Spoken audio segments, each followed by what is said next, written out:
ఈరోజు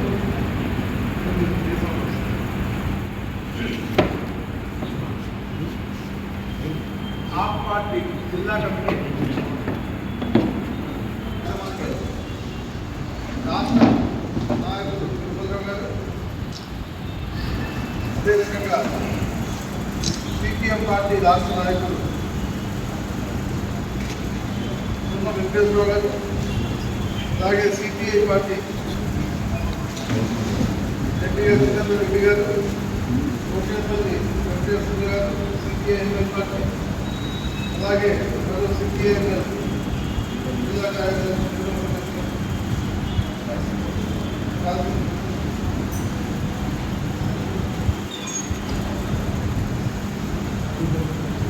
బాబు గారు, టీజేఎస్ గారు,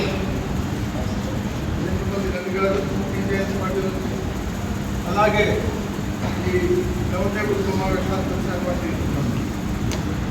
వ్యక్తులందరికీ సిపిఎం నగర పార్టీ నాయకులు విక్రమ్ గారికి, అలాగే కాంగ్రెస్ పార్టీ నాయకులు నరేంద్ర గారికి హృదయపూర్వకమైనటువంటి నమస్కారాలు తెలియజేస్తున్నాను.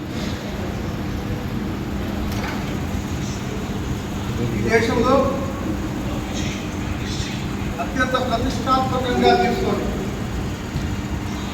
2004 నుంచి 2014 వరకు ఉన్నటువంటి యూపీఏ ప్రభుత్వం మన్మోహన్ సింగ్ గారి నాయకత్వంలో పెద్ద ఎత్తున ఆ రోజు సమాజానికి ఉపయోగకరంగా ఉండేటటువంటి రైట్ టు ఇన్ఫర్మేషన్ యాక్ట్ దగ్గర మొదలుపెడితే right to food, right to education లాంటి చట్టాలు తీసుకొచ్చి చేస్తున్నటువంటి క్రమంలో భారతదేశం దినదినాభివృద్ధి చెందుతున్నటువంటి పరిస్థితుల్లో ఒక మత ఛాందసవాద పార్టీ ఆ రోజు సివిల్ సొసైటీకి సంబంధించి పొలిటికల్ యాక్టివిస్ట్గా ఉన్నటువంటి అరవింద్ కేజ్రీవాల్ గారు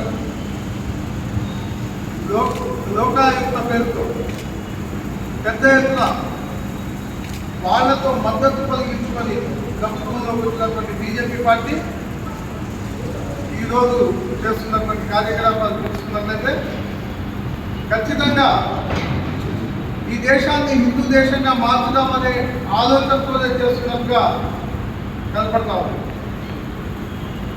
ఆ రోజు భారతదేశంలో ప్రజాస్వామ్యయుతంగా జరిగినటువంటి ఎన్నికల్లో గెలిచి అబద్ధపు హామీలతో ప్రతి కుటుంబానికి 15 లక్షల రూపాయలు అకౌంట్లో వేస్తాం, నల్లధనాన్ని వెలికి తీస్తాం, ప్రతి సంవత్సరం 2 కోట్ల ఉద్యోగాలు ఇస్తాం అని చెప్పినటువంటి బీజేపీ పార్టీ ఏదైతే ఉందో నరేంద్ర మోడీ నాయకత్వంలో వచ్చిన తర్వాత ఈ దేశంలో 70 సంవత్సరాల నుంచి స్వాతంత్ర భారతదేశంలో సంపాదించి పెట్టుకున్నటువంటి ఆస్తులన్నిటినీ ఒక్కొక్కటిగా అమ్ముతూ ఖచ్చితంగా వాటిని ప్రశ్నించిన వాటిపై ఈడీ, సిబిఐ, ఇన్కమ్ ట్యాక్స్ దాడులు చేస్తూ, అరెస్టులు చేస్తూ, వారిని భయభ్రాంతులకు గురి చేస్తూ జైలుకు పంపించేటటువంటి దాఖలాలు చూసినట్లయితే ఖచ్చితంగా ఈ దేశంలో ప్రజాస్వామ్యం బ్రతుకుందా అని చెప్పేసి ప్రశ్నిస్తాం. నిన్న గత సంవత్సరంలో 2 సంవత్సరాలుగా జరుగుతున్నటువంటి ఒక కేసు గురించి అనుకోని రీతిలో అనుకోని విధంగా ఒక రాష్ట్రానికి సంబంధించినటువంటి ముఖ్యమంత్రిని విచారణ పేరిట కారులో ఎక్కించుకొని పోవడం అనేది ఇది భారతదేశ ప్రజలకు అవమానంగా భావిస్తున్నాం. ఖచ్చితంగా ఇంకే ఇతర పార్టీలు కానీ ఇతర నాయకులు కానీ ప్రజల సమస్యల పట్ల మాట్లాడేటటువంటి వాళ్ళు కానీ ప్రభుత్వాన్ని ప్రశ్నించేటట్టు ఉన్నటువంటి ప్రజల మీద కానీ ఈ ప్రభుత్వానికి నమ్మకం లేదు. ఖచ్చితంగా వాళ్ళందరినీ అణగదొక్కే ప్రయత్నం చేస్తూ ఉంది. దాంట్లో భాగమే నిన్న చేసినటువంటి కేజ్రీవాల్ గారిని అరెస్ట్ చేయడం ఖచ్చితంగా ప్రజలందరూ గమనిస్తూ ఉన్నారు. భారతదేశ వ్యాప్తంగా చూసుకున్నట్లయితే రాములోని విగ్రహం కడితే, రాములోని గుడి కడితే ఖచ్చితంగా ప్రజలందరూ ఏకపక్షంగా వస్తారు, ఓట్లన్నీ మాకే పడతాయి, ఖచ్చితంగా 400 పైన సీట్లు సాధిస్తామని చెప్పేసి అనుకున్నటువంటి బీజేపీ పార్టీకి అర్థమైంది. ప్రజలు ఎవరు గుడి కట్టినంత మాత్రాను, రాములోనికి దండం పెట్టినంత మాత్రాను ఓట్లు వేసి మళ్ళీ తీసుకొచ్చి కూర్చోబెట్టాలని చెప్పేసి అనుకోవడం అవివేకం. అది వాళ్ళు గమనించారు. కాబట్టే ఈ రకమైనటువంటి దాడులు చేస్తాం.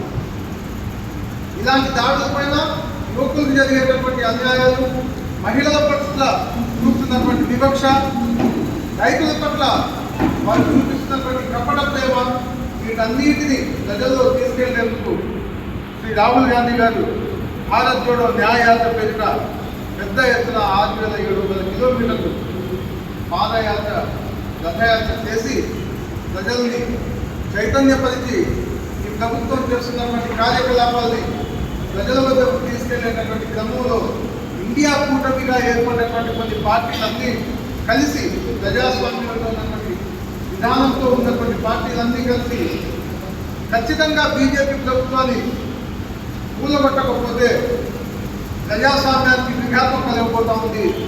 మనం డాక్టర్ బిఆర్ అంబేద్కర్ గారు రాసినటువంటి రాజ్యాంగానికి తూట్లు పొడిచేటటువంటి పరిస్థితి ఉంది. కాబట్టి ఖచ్చితంగా బీజేపీ ప్రభుత్వాన్ని కూలదోయాలి అనే ఉద్దేశంతో ఇండియా కూటమిలో భాగస్తులుగా మారే ఈ ఆప్ పార్టీ అయినా ఇంకా కొన్ని పార్టీలు, ఈ ఆప్ పార్టీ ఏదో ఉందో 2 రాష్ట్రాల్లో ఈరోజు రాష్ట్ర ప్రభుత్వాలు ఆప్ పార్టీ నాయకత్వంలో నడుస్తూ ఉన్నాయి. అలాగే కాంగ్రెస్ పార్టీకి ఆప్ పార్టీకి పొత్తు కుదరడం చాలా కష్టం. సీట్ల సర్దుబాటు కాదు అని చెప్పేసి ఊహించినటువంటి బీజేపీ పార్టీ ఆశలు అడియాశలు అయిపోయి వీళ్ళిద్దరి మధ్య పొత్తు కుదరడం, అదే రకంగా ఇంకా కొన్ని పార్టీలు అన్నింటినీ కూడా ఎక్కడా వివక్ష లేకుండా ఖచ్చితంగా ఇండియా కూటమి బలపడటం, ఇండియా కూటమిలో ఉన్నటువంటి పార్టీలన్నిటి మీద కూడా ప్రజాస్వామ్యంగా ఉండటం, ప్రజలందరూ